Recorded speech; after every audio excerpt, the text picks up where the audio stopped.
Asoosama Imaanaa Imaltuu kutaa tokkoffaa barreessaan Abrahaam Tasfaayee.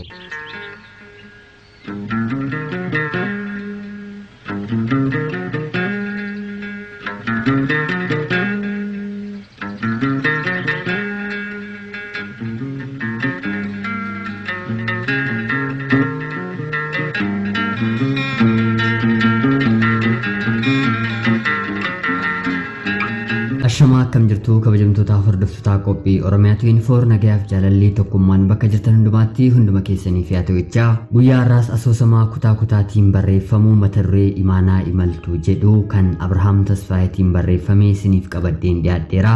Asoosamni kun guyyaa guyyaatiin waan tamsa'uuf haga xumura asoosama kanaatti na waliin turaa isiniin jecha asoosama kanas gara sagaleetti jijjiireen akkan qilleensarra oolchuu kan naaf eeyyamte barreessaa kitaaba kanaa obboleessa keenya barreessaa Abrahaam Tasfaayee guddinaa guddaa galatoomii siin jechuun barbaada maqaa dhaggeeffattoota Oromiyaa 24tiin. Asoosamni kun hedduu kan jaallatamuu fi barreessaan keenya kun illee akka sadarkaa Oromiyaatti barruuwwan isaatiin sadarkaa tokkoffaatiin ba'uun mootummaa federaalaatiin akka Oromiyaatti dorgomanii badhaasa kan argatan keessaa isa tokkodha. Namoonni chaanaalii keenyaaf haaraa taatan illee anaa dhufsuniin jecha kun Oromiyaa 24 guyyaa guyyaatiin xalayaa jaalalaa seenaa jireenyaa fi asoosama nama barsiisuu bashannansiisuu danda'u isiniif qabatte waan dhiyaattuuf akka irratti hirmaattan kabajaan isin gaafachaa laayikii fi sheer gochuun hanga xumura asoosama kanaatti na waliin turaa jecha qopheessuuf qindeessuun hanga xumuraatti isin waliin kanan turuu anis Gammachiis Tashoomeen jedhama. Kallachumaan gara asoosama keenyaatti.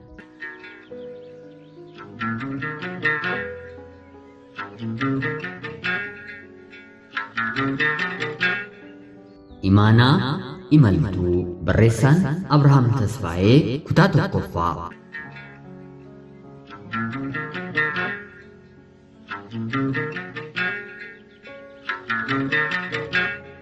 Adabbiin dubbii firii muka badii Addaamii fi Hewaaniin jannata ari'achuu qofaan hin geenye hortee Addaam kan ta'e dhala namaa irrattis du'a bara baraa fideera.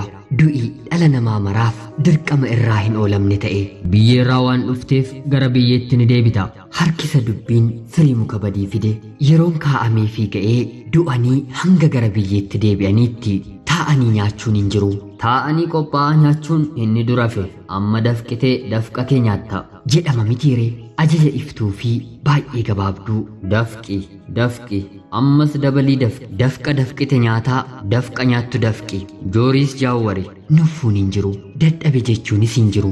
Xoofoo adabbii abboommi rabbii cabsuu yeroonis farda luugama malee hin dhaabatu of duubattis hin miil'atu. Fardi yeroo gulufsiistota isaa akka fardeen biroo dugdatti osoo hin taane akka koolloo dhooftuu garaatti naqatee fuulduratti kaata. Kaleessa har'i bor ture eengaddis kaleessa har'a immoo bor har'a taanaan har'i immoo kaleessa ta'e boris immoo har'i kaleessa ta'e iftaanni bor ta'uunsaa kan hin oolle ta'a. Guyyaa gaggeessan malee guyyaan gara biraa waan hin dhufneef ifaa fi dukkanni wal furanii dachee daawwachuun isaanii dirqama uumamaati. Darbaa dabarsaa akkasittiin fardi yeroo fuulduratti haxiixa dhala namaas fuudhee gara du'aatti geessa. Bara 1985 bara beelaa sana kuluulee intala qaroo dhabeettii kadhattuu magaalaa Gimbii keessa jiraattu.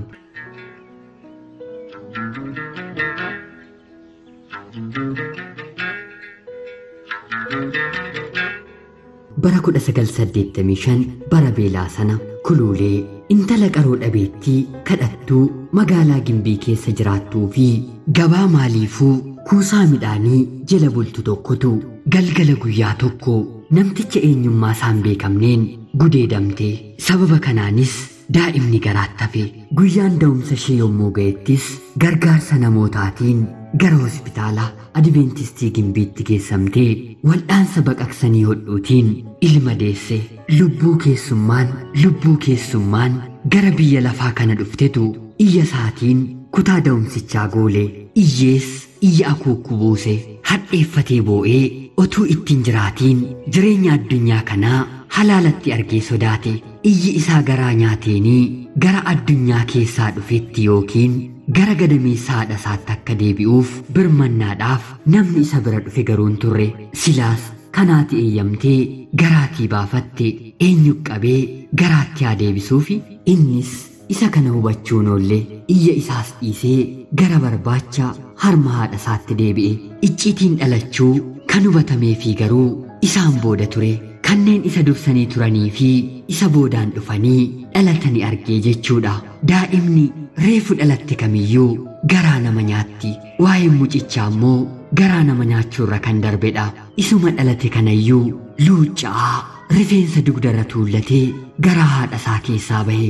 Harma haadhaarraa ol jedhee ijawwan isaa lachan nyaara gobbuu walitti bu'oo jala sana da'ataniin hubatee akka nama guddaa yommuu nama laalu akkaataan ilaalchasaa akka xiyyoo raajii ala taa'ee fooniif dhiiga akkasuma lafee keessa darbee keessa sakatta'ee argee keessa dahoo lapheetii kadhoksaa yaada namaa dubbisuu fi humni addaa tokko kennameefii fakkaata.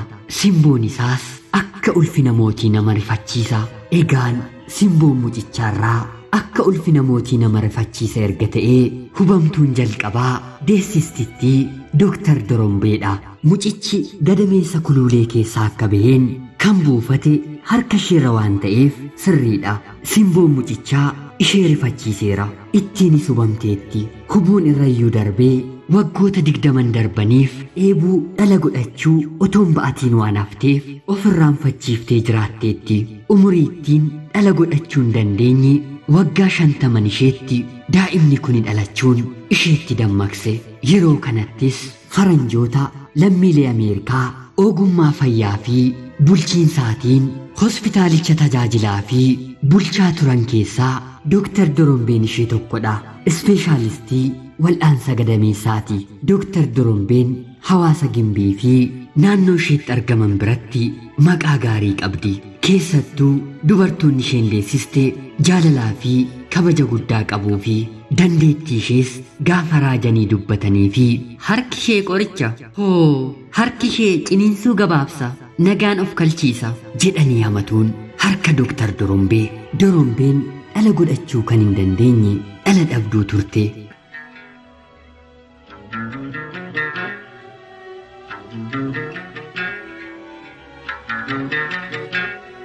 Sababuma kanaatiin abbaa manaa isheen jaallattuu fi jaallatuun gaa'ila isaanii diigee yeroo dubartii biraa fuudhe sana lapheen ishee waaqa isaa gadameessa ishee gogsetti hedduu gadditee ture.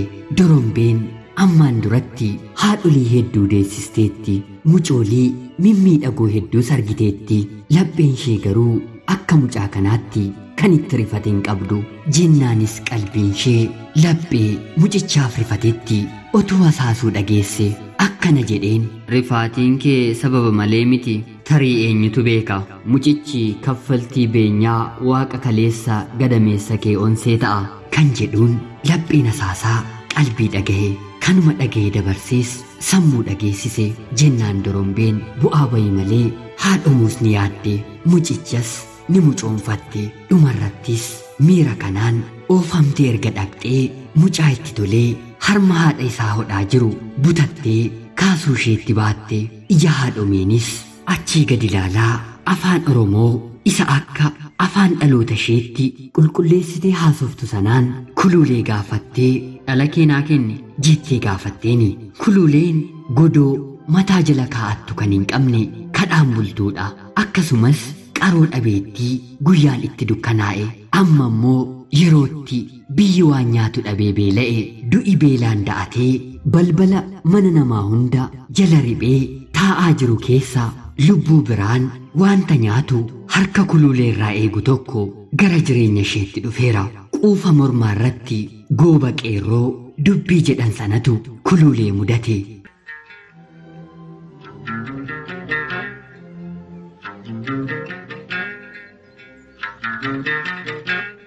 Jaamaa yoo taate haati haadha, dhallis dhala, dureessa deegaa kennaa fudhataa adii gurraacha jedheen foo'u. Garaan haadhaa garaama haadhaati. Garaan dhalaas akkasuma. Maal reegaa dhala kee ji'a 9 garaatti baatte dabarsinaaf kenni jedhamte. Haati gaafatamte deebii isheen kennitu tilmaamuun nama dhibaaree. Rakkina koo har'aa laalee kennaa rabbii har'a naaf kenne dabarsee ormaaf hin kennu jette kuluuleenis. Kennaa jettees maqaa moggaafatte.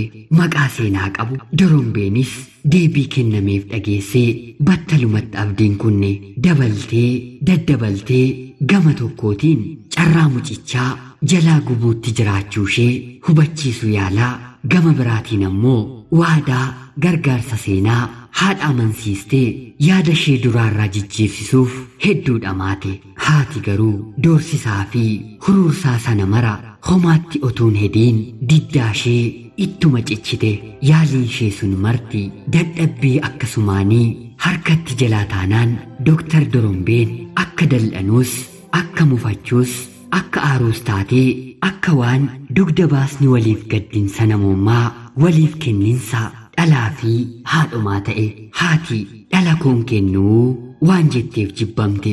Gargaarsis irraa citee garaan baqaqsamee hodhame madaa utuun qoorfatiin mana yaalaa sana keessaa bahii jedhamte.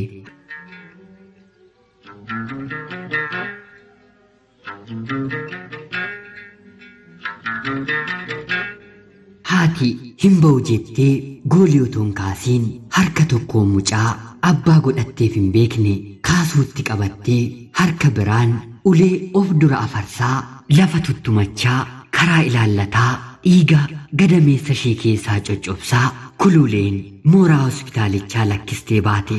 Deessuu da'ummaa irratti dhiiga hedduutu dhangala'a. Kanaafis jabaattee hanga kaatutti ciistee dhangaa dhiiga dhangala'ee bakka buusuuf sooramuuti qabdi. Turtiin yeroo ciisicha isheetiis haala jireenya deessuu sanaarratti kan hundaa'e ta'us deessuun kamiyyuu giddu galeessatti torban ja'aaf ciistee nyaata kaduratti sooratturraa kan fooyya'ee argataa wal'aanamuu qabdi. Ta'uu baannaan ni elbatti, cabdee safti. Kanumaafidha deessuu yeroo kam caalaatti kan namni aanteen firri barbaachisuun kan wal'aaneenii dhiigicha deebisuuf fuulduratti akeekanii kanatu dhufaa beekanii nama kaa'achuun ormas firoonfatanii aantee godhachuun fira qabaachuun guyyaa akka kanaaf tola. Kadhattuun deesse kuluuleen durattiyyuu isaan kanaaf orma waan turteef ciistee wal'aanamuu keessaa qooda hin qabaanne. Garuu dhalli namaa inni bineensa daggalaa ofitti madaqsee manatti galchatee waliin jiraachuu danda'e dhala namaa akka isaatiif immoo maaltu garaasa jabeesse laata?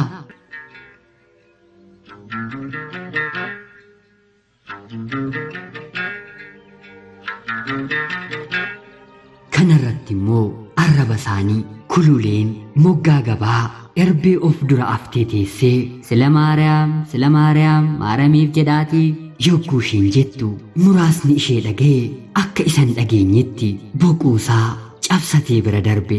Muraasnis dumbulloo darbatee fi hedduun garuu arraba lafee hin qabneen lafee ishee cabsanii gogi jetteen gabaan gimbii. Dubartii akka isheetiif funyaan qabataa itti ciriinfataa. Ijaan fuunee kun isayyuun qaanoftuu reefira sila maaraam jetti. Mee dhiisimee haadhoo koo bofa beekaaf miilla dhawwataa inni jedhan sirriidha. Dhiigicha immoo otoo ofirraa dhiqxee maal qaba? Mee hin dhageenyee? Dooktar Dorombeen mucaa kana naaf kennimee jennaan diddeeni.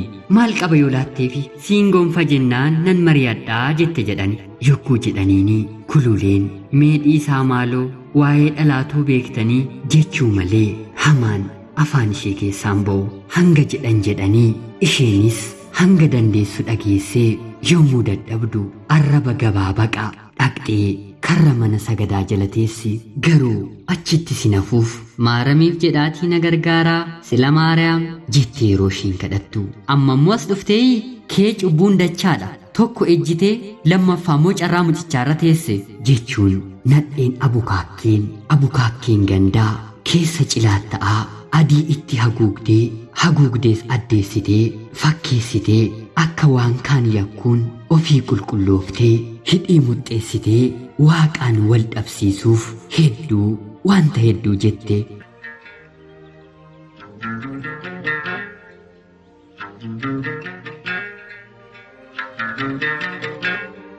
Haati garuu dhala isheetiif jecha hunduma isaayyuu ni dandeessi ture. Namoonni kan fedhan haa jedhan, haa ajeeffatan, ittis haa ciriinfatan, harmi gogaan bullee mucaanis wanta hodhuun dhabne jireenyuma kanaanis kennaan waggaa 4 guute yommuu of baretti jireenya haadha isaas arge. Namoonnis yeroo sana haati kee tole jettee otoo Dr. Dorombeef silaatteetti ta'ee silaa yoona kana ishee waliin Ameerikaa deemtee jireenya faranjii jiraachuutti jirta ture. Yeroo isa jedhaniini dhagahee carraa isaa hin abaarre haadha isaas hin komanne. Hangas haadha isaa guyyaan itti dukkanaa'eef ulee qabee dura ishee adeeme karaa agarsiisee qaroos ta'ee fi jechoota haati isaa jettee kadhattuu fi namoota waa itti hiixatanii jettee eebbistuuni afaanii butatee jedhee kadhatee jedhee seebbisee haadha isaa kulullee kadhachuu gargaare. Otuma jireenya kanaa waliin gaggeessaniis kennaan waggaa 7 guute.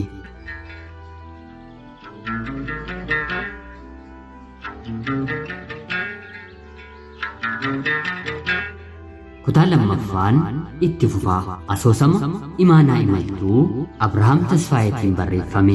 Laayikii fi sheer gochuun deeggarsa keessaniin na waliin turaa jechaa kutaa lammaffaa fi qophiilee Oromiyaa 24 gara biraatiin hanga walitti deebinutti turtii gaarii. Haadha kottamsii ta'uu himimmaan kee gaafasii yommuu na geggeessitu deessee guddiftee na dhaabdi. Haadha kottamsii